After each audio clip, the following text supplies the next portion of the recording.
Today on Inside Utah Politics, the race for Salt Lake County Clerk. It's the first time the seat has been open in 32 years. The two candidates hoping to get that job are here to make their pitch to you, the voter. Plus, potential changes for the airline industry taking flight in the nation's capital, what the Biden administration is pushing for, and what they say it will accomplish. Time now for Inside Utah Politics. Thanks so much for joining us. I'm Glenn Mills. It is time to go inside Utah politics. We do begin this morning with Lanny Chapman. She's the Democratic candidate for Salt Lake County Clerk. Lanny, welcome to the show. So glad to have you with us. Thank you so much for having me. I really appreciate it. You bet. An interesting race, as I pointed out, the first time in 32 years Sherry Swenson has not been involved. What is your interest in taking over? So I've been in Sherry's office since 2019. I have the experience and qualifications, and it's very important to me that every eligible voter has access to the ballot, both through in-person voting and our wonderful by-mail system. I want to make sure that everybody who would like to participate and should participate can participate in a safe and convenient way for them. You mentioned you've been working in the office, but give us a little more specifics on your background. What have you been doing exactly over the years? So I started in the county when my daughter was 1 year old in 2015 as a deputy district attorney. And then in 2019, Sherry tapped me on the shoulder and asked me to be her chief deputy. So basically her right-hand woman. And I've been filling that role ever since. Okay. As you take a look at the next 4 years, what do you see as the biggest challenges facing the county clerk's office? Sure. Never before has election administration been so focused and under the microscope. I think things that we need to do, and I would like to do, include making sure that the voters understand the policies and procedures that we have in place to make sure that their votes are safe and protected. Let's talk a little bit more about that, because you're right. We've seen a new spotlight shined on you and other election workers really across the country. When you see that and you see the skepticism centered around our election system, what is your main message to people who think that maybe nefarious things are happening? We've been doing vote by mail and in-person voting here for ages. Since 2016, we've been doing vote by mail primarily in the state of Utah and in Salt Lake County. We've got some great statutes on the books to make sure that people are protected, that their voice is the ballot that they cast, and we ensure that that happens through a ton of mechanisms, and that's something that I would like to highlight. Let's do that right now, because that's one of the big questions I see brought up by skeptics here locally, is this issue of chain of custody.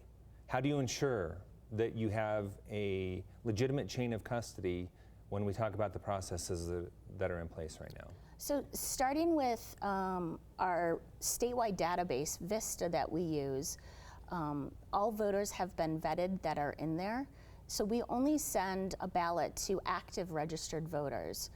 Those ballots, on the envelope, you'll see there's your voter ID number, but under it is a 9-digit code. And it's not just specific to you, Glenn.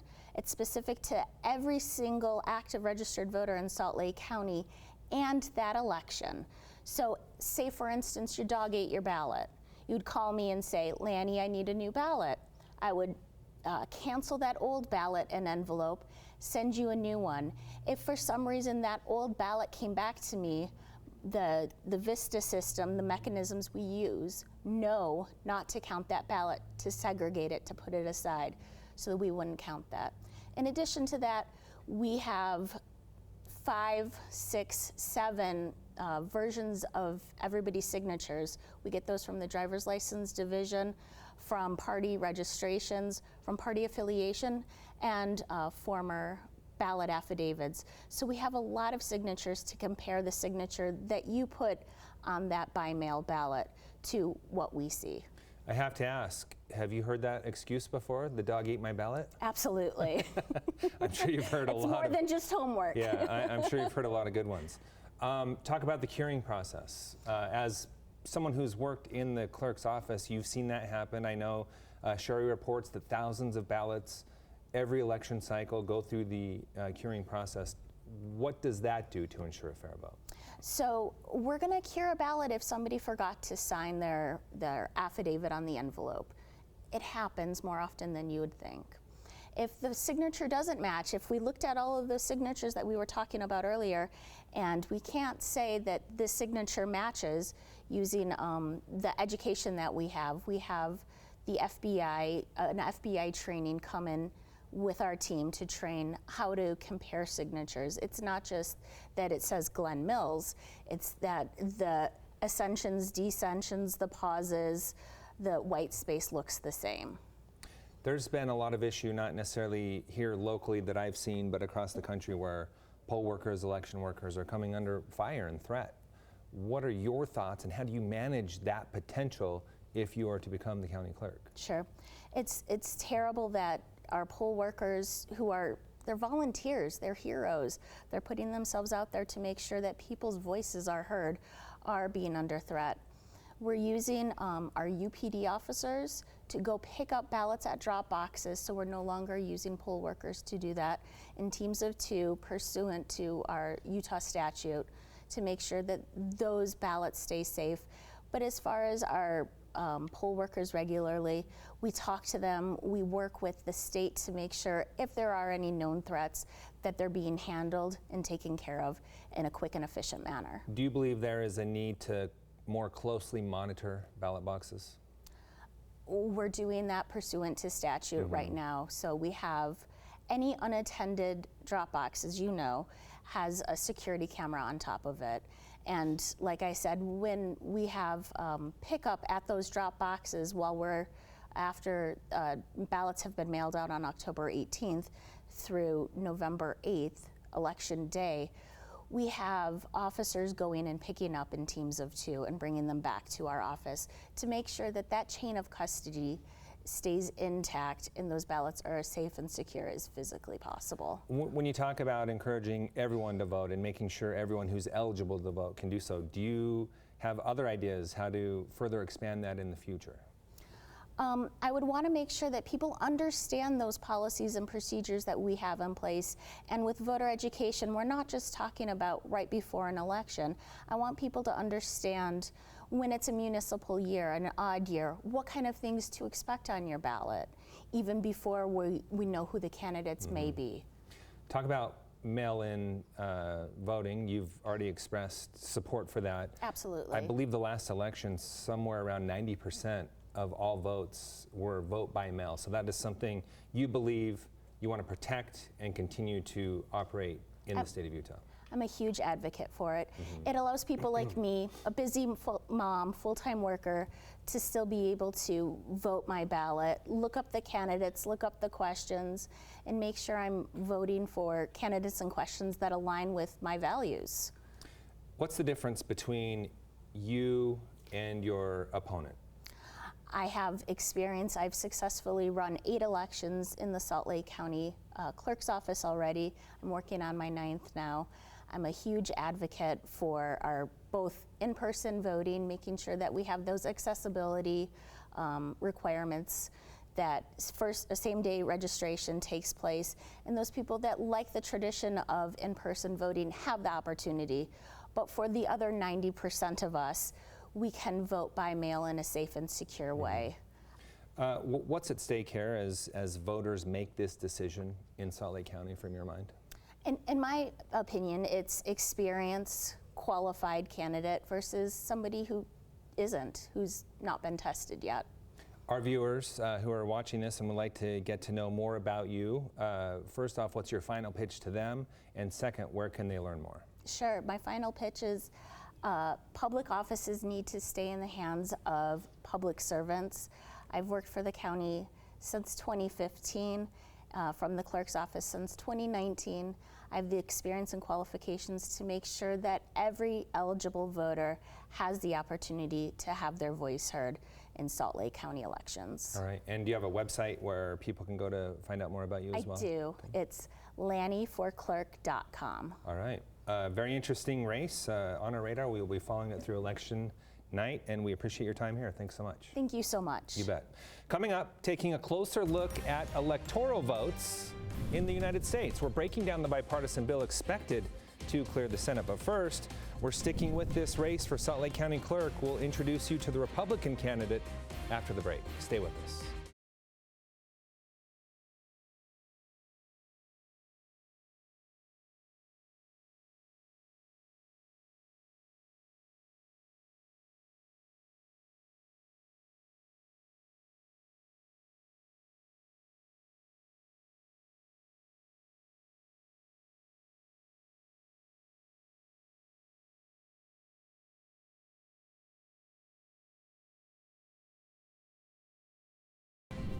For the first time in 32 years, Salt Lake County will have a new clerk to start off next year.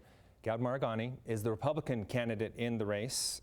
Thanks so much for being here. Appreciate your time this morning. Yeah, thank you for having me. You bet. Let's start off with your interest. Why are you interested in becoming Salt Lake County's next clerk? Well, I think like you just said, for the first time in 32 years, we have the opportunity to bring, I think, a new perspective, fresh eyes to the office, and a compliance background. Last year, I led a committee through a review of how the election system was run in 2020. And we did grammar requests, so public records requests. We interviewed current and former employees. And then we also took tours of ballot processing facilities in both Utah and Salt Lake counties. And then we put out a report because we found different concerning issues with how the election was run. After seeing a couple questions, if we could, real quick. First, who was that audit through? Who were you representing? I was doing it as the chairman of the Salt Lake County GOP's Election Integrity Committee. All right, and what were some of the concerns you're referencing? Yeah, a couple. One was, just as an example, the clerk's office gave us data, and the data shows that they received and counted more than 14,000 ballots that they cannot attribute to registered voters. And that's one concern, is that they didn't reconcile their data. And I think that's a really important thing that clerks need to do. Another one is they didn't have sufficient chain of custody for ballot drop boxes. So the chain of, and so I have a proposal to address that and to make sure that we have full chain of custody for those ballot drop boxes. Well, what more needs to be done as far as chain of custody? Because that's a concern I have heard, but what more needs to be done as far as the new code that has already taken place? Well, in your view? Yeah, the new code requires that there's cameras on ballot drop boxes, but I think chain of custody for ballot drop boxes involves more than that. So what I propose is that we'll have an app, and Utah County already has an app, so I want to use theirs to cut costs. I will send out a team of 2. I'd like to have a Democrat and a Republican. They'll go to the box, scan the app. Now I have a timestamp of when they open it. Open the box, take out the bag of ballots, seal it with 2 zip ties, an identifier badge, and then weigh it on a fish scale. They'll enter that weight into the app. When they drive it back to my office, we'll scan it a second time. Now we have transit time, and we will weigh it on a digital scale, enter that into the app. The variance between the digital and the fish scale is typically 1 to 2 ballots, but now we actually have full chain of custody. And then what I've said is that 2 weeks after election, so once the canvass is complete, I'll voluntarily release all of that data to the public. And now the public can actually verify everything that we did. So when you talk about what your audit through the Salt Lake County Republican Party found, do you believe that this was not a fair and accurate election? Or was it? No, I think that in our review, we did not find fraud. What we found, though, are concerning issues. So back to my point about the data discrepancy, I don't know what that indicates. What I think needs to happen now is that the Salt Lake County Clerk's office needs to reconcile their data, find any discrepancies, and then come forward and tell the public what they mean. It doesn't mean that anything bad happened. But that is your job as clerk, is if you do see discrepancies or if you see fraud, you need to find it, right, as a county clerk? Yeah, and let me kind of bring this home to people. So it was more than 14,000 ballots that cannot be attributed to registered voters. We have a lot of really close races in Salt Lake County. But real quick, I've seen no proof that those ballots were counted in these individual races. No, they were counted. They're part of the total.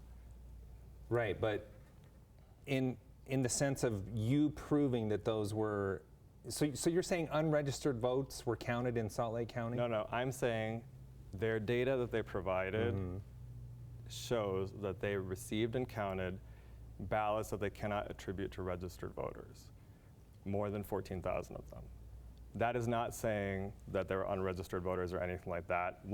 Because when people vote, they track that information on spreadsheets. And it's important because there are a lot of very close races in Salt Lake County. So for example, in the 2020 election, there was the countywide county council seat was decided by less than 1,200 votes. We just had a state Senate seat decided by 61 votes. If you have data discrepancies like what we saw, it raises the question of how accurate the systems are. Right, but here's where I'm a little confused. So you're saying these were votes that shouldn't have been counted, but you don't believe there was fraud in the election. So how do you combine the two? Where do you come in the middle? Yeah, I'm a compliance attorney, and I work off of data. And so just a little background, in my job, I study complicated systems, I find potential failure points, then I design the programs to prevent those from happening and make sure that we comply with the law, and I design them to be transparent. So I understand, like, when you come at these types of data issues, you have to evaluate your systems from different perspectives to see if they're operating correctly. So with that data discrepancy, I don't know what it means, because I don't have as much data as the county clerk does, but they have had that analysis for months now. And so it's on them to go back, look at the data that they have, because they have more than what the public has access to, and figure out what it means and come forward and tell the public. It could mean nothing bad. It might mean that they have more data that explains what the discrepancy was. But at this point, it's on them to actually do that. If you were elected clerk, what would you see as the most pressing challenges over the next 4 years for the office? Yeah, I see this as being an issue about compliance with the laws in general. So just that data discrepancy is one example. I think one thing that the clerk's office has said is that they do a statutory minimum audit after every election. So they look at 1,000 ballots and 1,000 signatures, but that didn't catch the data discrepancy. So from my view, we need that compliance perspective that I can bring, which is more all-encompassing, and we'll come at things from a different perspective so we can make sure that our systems are working perfectly. The other challenge, I think, is making sure that the office is not breaking the law. As an example, in the June primary, the county clerk's office placed my opponent's name on instruction sheets that were mailed to every single primary voter in flagrant violation of state law. Now, just so people understand, it would cost a candidate like me 70 cents a mailer to do that same mailing. And so my opponent was given or saved $240,000 or $250,000 by having taxpayers fund her name on those instruction sheets. We raised this to the lieutenant governor's office as a problem because they were going to, initially they would have put her name also on the instruction sheet that was with your fall ballots. And just to step back a little bit, the reason this is a violation of the law is that there is a prohibition on electioneering within 150 feet of a voting location. When you vote with your mail ballot, your voting location is wherever you are, and that is what the lieutenant governor came back and said, we find this is not a substantial violation of the law, but it is a violation all the same. I want to make that sure, and we're running quick on time, so I want to move forward, but I want to make it clear, as you just pointed, they said they found no substantial violation of the law. Also, they said it will not be happening in the November election. Right. What are your thoughts on mail-in ballots? I want to go back for a second. They said it's not a substantial violation of the law, that it's still a violation of the law. I understand. Yeah, she's not the clerk and she already violated it. I want people to understand that. It just needs to be clear exactly what they said. And then mail-in ballots are an important issue here in the state of Utah. Last election, 90% of votes came in on mail-in. Do you believe they are safe, and would you continue to fight for the use of mail-in ballots? I support mail-in voting, and actually in the last election, the June primary, 95.7% of voters used mail-in ballots. So it is very popular in Utah. In Salt Lake County, I've talked to thousands of voters. They love it. I support it, and I just want to note, it is not the county clerk that determines the methods of voting. It is your state legislature. So I support mail-in voting. I support all the options we have. What I would like to do, though, is give voters more information about the pros and cons of each method of voting, so that voters can make an informed decision about the best method for him or her. What differentiates you between your opponent? Why do you think you're the right person for the job? I think it's my background. So number one, I'm a veteran. I served for more than 10 years in the Army Reserves and Utah National Guard, and I deployed twice during that time. I'm also a compliance attorney, like I said earlier. I think I bring to this a combination of a private sector, public sector, and military background that will be very valuable to our clerk's office, and that fresh eyes.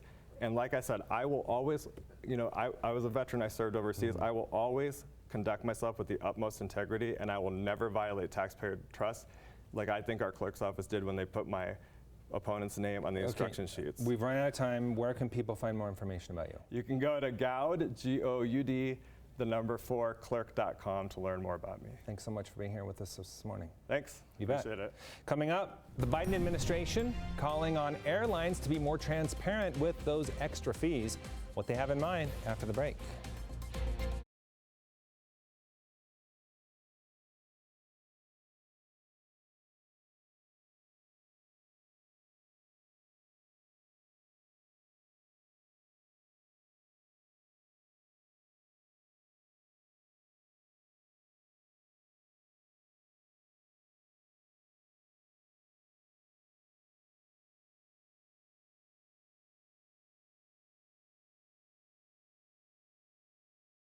Welcome back. At the direction of the president, the Department of Transportation placing new rules on airlines to ensure they're upfront about the cost to fly.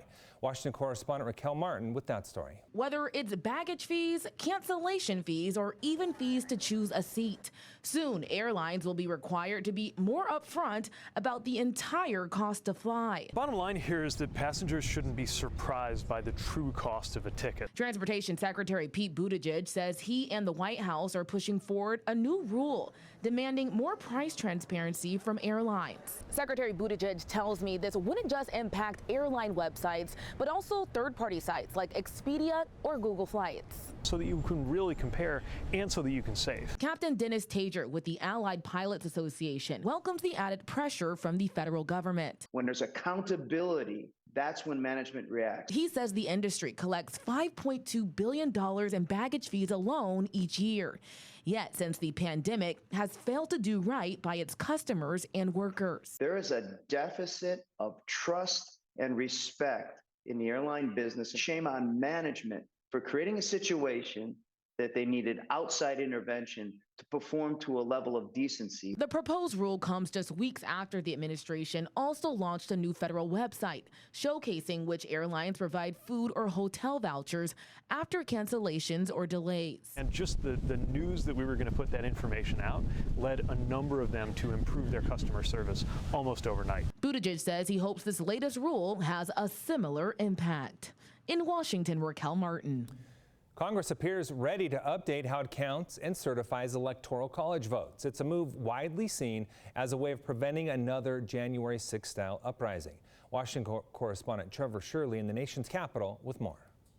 And it appears, for now at least, this overhaul of the Electoral Count Act is getting healthy support from both Republicans and Democrats. On Tuesday, the Senate Rules Committee gave a bipartisan green light to update the Electoral Count Act. The Electoral Count Act was largely overlooked for over 130 years, but it was at the center of a plan to overturn the 2020 election and the will of the American people. As we found out last year, it's vague, outdated, and needed reform. The Rules Committee passed the act in a 14-1 vote. Only Republican Senator Ted Cruz of Texas objected. This bill is bad law, it's bad policy, and it's bad for democracy. The Electoral Count Act is now on a glide path to clear the Senate, especially after Senate Minority Leader Mitch McConnell said he'll also support the legislation. This bipartisan bill does not rashly replace current law with something untested. It keeps what's worked well and modestly updates what has not. The bill, if passed, would raise the threshold for members of Congress to object to electoral votes. It also clarifies the vice president's role as purely ceremonial and prevents state lawmakers from submitting so-called fake electors that don't reflect the will of the people. This bill addresses and fixes the major flaws of the Electoral Count Act. But those opposed say the bill is just another attack on former President Donald Trump. And nobody in our lifetimes has driven Democrats in this body more out of their mind than President Trump. And it's worth noting several Republican senators who oppose certifying the 2020 election now say they do plan to vote in favor of this overhaul of the Electoral Count Act. Reporting in Washington, I'm Trevor Shirley. We're going to take a look at what's coming up on the radar here in Utah politics as Inside Utah Politics returns right after the break.